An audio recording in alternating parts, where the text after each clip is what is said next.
We're headed back home again in Indiana, my hometown, my love. I love Indianapolis so much. And I also love the Indianapolis Colts, which rank here at number 24. We're like a third of the way through here. If we can get those fractions correct from number 32 to number 1 before we start mock drafting Indianapolis. What's going wrong? Why are we at number 24? Come on, guys. Let's talk about some key battles, some key situations that we need to go over for this football team on whether or not they can outperform this ranking. They outperformed me last year, so hopefully they can do the same. Offensive tackle, I rank him at number 24. There's no question. I love Bernard Raymond, one of my favorite players in the NFL, actually. The Austrian, he is the definition of just one of those guys that you can tell puts in the time every single week. Whether it's the film room, studying the edge rushers that he's going up against, he loses slow in pass protection because he's not perfect when his footwork and pass protection, but he finds ways to win those little subtleties. And in the run game, the dude moves people. I love Raymond. Really big fan of him. You got Jalen Travis going into your number 2 here. He will have a big question mark whether or not he can step up into that role, losing Braden Smith. He played well for them, filling in for Smith, who's had a lot of injuries. I think that's one of the reasons why they let him go. Travis now steps up into that role. So it's certainly his time to shine here. Another one of those guys that, with their offensive linemen in general, they love these big, bad monsters that whoop people in the run game. That's a theme of their offensive line, and they'll work around some of the pass protection stuff. Since I do have this ranking only at 21, besides Jalen Travis, just the uncertainty there going into your number 2, but it would also be the depth here. Who's going to be tackle number 3? You would assume Blake Freeland. Just the fact of the matter is, do I feel uber confident in that? No. You do have guys like Nolan Rucci, who they got UDFA from Penn State. He's a really good run blocker, has some limitations with his hands, and his footwork, in my opinion, is really the big area of concern with Rucci. A lot of upside, though. He's got a big-time size profile, and once again, he can move people in the run game. So if he can work on that technique with his feet and his hands, work in conjunction, he might be a guy that sticks around in this roster. I would expect him to at least make the practice squad. And then we go on to the interior. I rank this position at number 1 in the NFL. When you got Quentin Nelson, Big Q, he was laughable at last season. There were games where I'm watching Quentin Nelson just destroy dudes. Like, it was so fun to watch. Quentin Nelson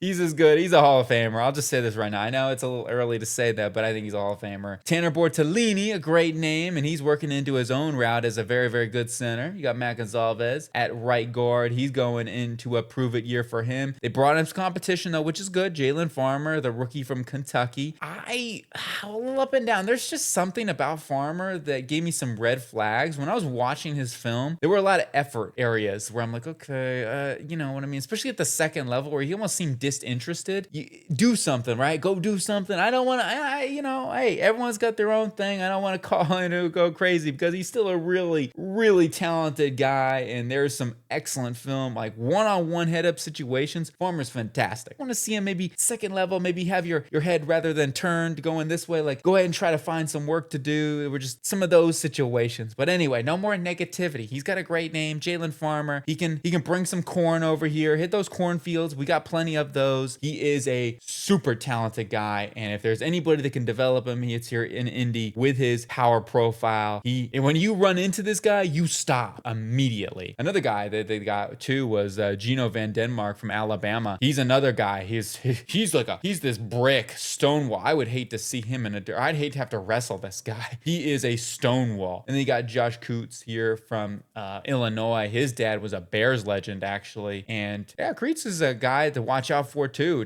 I think he'll make a practice squad for them. And overall, I think they've done a good job with this interior and keeping it a strength and adding more competition. I'm always for that. Farmer, we could be looking at him and saying, yeah, he's an all-pro. He has that level of upside. And they got Josh Crews, Gino Van Denmark, as I mentioned before. I think those dudes are going to be competing for a 5th spot on this roster and practice squad reps for sure. Then we go on to the wide receiving room. I have some concern here. And the reasoning for that, of course, is the Alex Pierce injury. injury is very questionable. We're talking about these PPR or whatever injection PRP, I don't know, medical terms and stuff like that. I should know. Actually, no, I shouldn't. I have no idea. I'm scared of the needles and all those sort of things. I see a needle and I'll start to pass out immediately. I talk about needles, I'm getting queasy, man. It's getting all up in here. But Alec Pierce is certainly a guy that I think he just got to stay healthy. Really good. I'm glad they paid him. Josh Downs, same thing. If these two guys stay healthy, I'm cool with where we're at. But the problem is Josh Downs had a lot of injuries, and if all of a sudden we're starting to hear like birds saying, hey, Alec Pierce may not be ready for week number 1, that's getting scary now, because then his wide receiving core, who's gonna step up? Nick Westbrook-Akine, you got Ashton Dolan, Anthony Gould, Laquan Treadwell. I don't know, right? Here's a guy to watch out for: Deion Burks. Why didn't he stay at Purdue? You should have just stayed at Purdue. He's had some injury history. That's the one thing you're concerned about with Deion Burks. He is so good, though. I am a huge Burks fan. Big time steal for Chris Ballard. I think he will outperform his draft status immensely. The dude just has to stay on the field because he's so electric. He's got instant explosion. It's just insane the way he gets up to top gear, and he's very dangerous with the ball in his hands. He could be another guy that special teams get him out there and return ability. He is so electric. Yes, and he's a good route runner too. He plays bigger than his size. I mean, he's only 5'9", but man, he can go above the rim if he has to. He's not great in it. I mean, he's got a very short wingspan. I think he only has like 29 inch arms.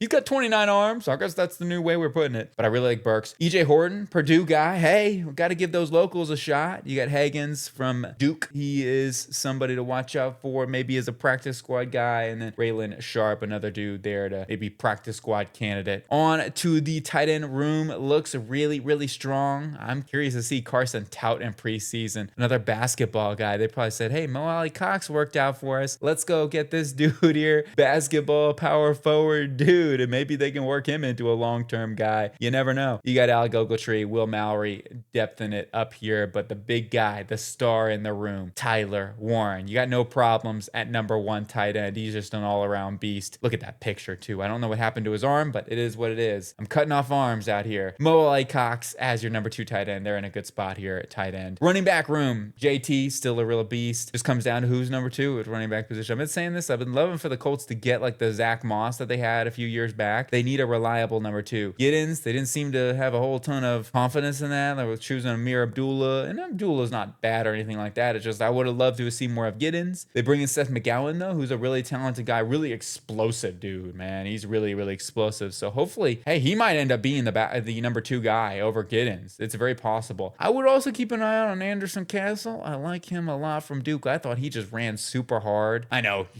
I'm probably stereotyping now. Oh, a white guy running hard. But no, he does. I think he does. Anyway, I think everybody, hey, it is what it is. No, we're not profiling nothing out here. Jeez Louise, getting canceled again out here. I'm getting canceled in all these videos. But Anderson Castle, besides the great name, he is certainly a tough runner that I like a lot with Seth McGowan, who's also, I think he's got some tough running ability too. With his explosiveness, man, you can't top his explosiveness. He's an older prospect, but he's going to be a nice addition for this football team. On the quarterback position, as we move on from all that, got to get past that real quick. Jeez Louise. We're equal opportunities out here, man. That's how it goes. That's how we roll. Daniel Jones, quarterback, ranking at 22. Might seem a little low. Daniel Jones, 73 overall. I want to see a second season. That's what it is. Come back from injury, prove it. And I think he's played so good at the beginning of the season last year. As the schedule got tougher, as he got injured, right? I mean, when you get your shoulder banged up, when you're real injured, lower body, you name it, he was all injured across the board. So getting fully healthy is going to be key for Daniel Jones. Keeping him protected on that right side for sure. You got Anthony Richardson, whether he gets traded here soon or not. Riley Leonard, Ethan Stick. Hopefully Daniel is able to stay healthy this full season. No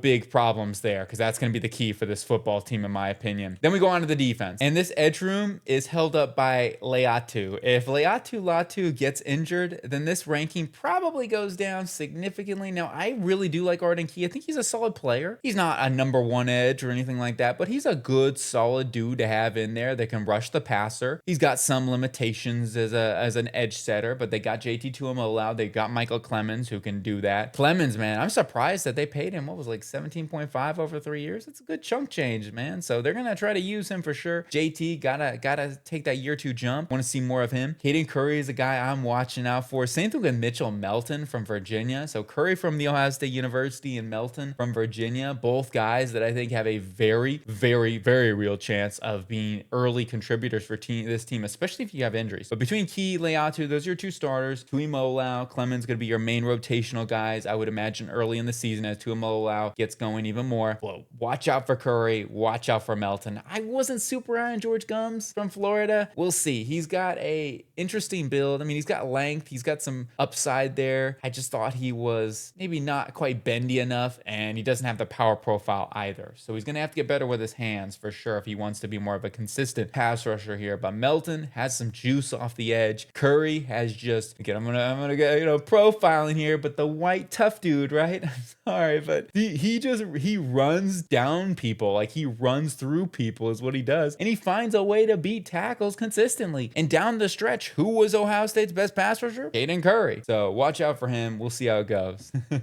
Anyway, defensive tackle here. You got DeForest Buckner, an awesome defensive tackle paired up with Grover. These 2 guys are studs. You got Jerry Tillery and Derek Nottie as your 2 swing guys there with Colby Wooden they brought in. They should be with some good depth here. Rankings at 15. They were getting a little bit older with Stewart and Buckner. They're going to have to continue to start thinking about the future more, and that would be the thing that I think Chris Ballard's going to have to be looking at if he's still the GM after this season going into the future, even though Buckner and Stewart, I believe, are still under contract. You got Cameron Ball, maybe Arkansas player that can work in there as a rotation. Tim Smith, Tomi Adebawore saw more of a rotation. He actually made more plays last year, so that was good to see. I think Adebawore and Wooden are some good depth pieces to have, and certainly would be working in with Tillery and Nottie. We go on to the linebacking room. I rank at 32, but it just comes down to inexperience. It's really hard to rank this in this case scenario because CJ Allen's a rookie. Bryce Betcher is a rookie. I think they've done a fantastic. Like, Ballard is very, very good at certain positions. Linebacker is typically one of those. CJ Allen's going to be that Mike. And then Betcher, I would imagine, is going to be the Will. It makes too much sense for me because Betcher's more your cover guy with some speed, like really good speed. CJ Allen's got speed too, but he's your run defender. So these 2 guys, I love that combination. So while Betcher's not your take-on tackler, I think Allen is, and he can handle that ability. And Gaither gives you some experience, of course. He can come in right away and have to start if they need to. Besides that, Jalen Carlisle is a good special teamer. Wes Weeks, I think, has a real chance of making the roster. Brother of Whit Weeks. He's kind of like a backup to CJ Allen. He's your take on, or your just come out of nowhere. Now, he's got some size concerns, so he doesn't have the take on ability that CJ Allen has, but Wes is just a run downhill type of guy. I'm going to hit you. I don't care who's coming at me. I don't care if you're a 500-pound offensive lineman. I'm charging. That's West Weeks. Yeah, we'll get him Adam West out here. Batman. And then you got Taj Chambers, another dude to watch out for. He actually reminds me a little bit of Devondre Campbell. He has some of those vibes. Ole Miss linebacker. And then you got Devin Vareska.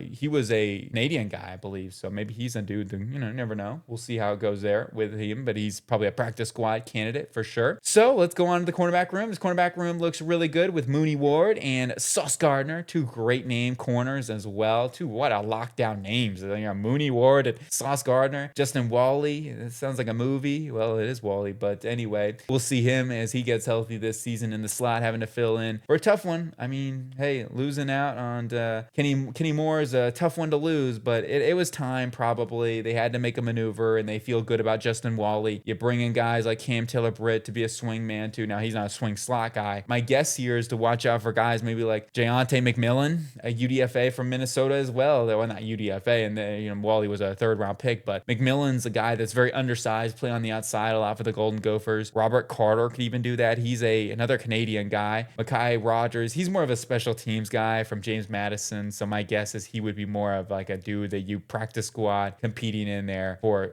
some special teams, because that is pretty good in that regard. But my guess would be Makai Blockman, Cameron Taylor-Britt, going to be your main swing corners. Cameron Mitchell could also work in this slot for them. This cornerback position looks really good. Just got to see what Justin Wally looks like this season. But really, the name of this game is just trying to stay healthy in the roster in general. But Mooney Ward, in his own right, I mean, he almost retired. He had 3 concussions. The guy's been through so much. They should give him an award for all the things he's been through in the past couple of seasons. Crazy stuff. So hats off to Mooney there. there. Hopefully he has a really good season. I'd love to see it with Sauce Gardner. And then finally finishing this off with the safety position. I rank it at 21. You got Cam Bynum. I love Cam Bynum. He's a great dude. I met him actually. He's a really nice guy. He really is a funny dude actually. And you got AJ Halsey, safety from LSU. He is, he's going to be a great combo with Cam Bynum, like a perfect complementary skill set. He's going to be a heat-seeking missile for this defense. You got Winia Thomas to back up with Jonathan Owens' special teams ability. Maybe Austin Brown's probably more of a special teamer here. Daniel Scott still going to be competing there for a roster. Hunter Waller has some special teams versatility. Trey Walker, Ben Nickel. Those are some guys all trying to compete in here, but you got your two starters and they've got some solid depth. It isn't a wow safety room, but they're going to be just fine. These two guys should get the job done. I think Halsey will be an easy day one starter for this football team. Anyway, that is it. Indianapolis, my hometown team. I hope they have a good season and we'll see if they can outperform this. There are just some big question marks as we went through, and whether the edge rushing position can get enough help there. The linebacker position is really young. The right side on the offensive line has some question marks. The wide receiving depth is a big concern for me. And if JT were to get injured, for example, too, who's going to be running back too? So there are just a lot of depth concerns. Has this team done enough? That will be my thing for Chris Ballard into the hot seat. Same thing with Shane Steichen going into a hot seat year for these guys. They could have a whole new coaching staff. There's a lot of urgency. They put the chips in, and if things don't work out, then they could really be seeing some turnover this offseason. Let me know what you think, agree or disagree, Colts fans, or whatever, any team, a fan of any team. I hope you guys have a really good day, and talk to you soon.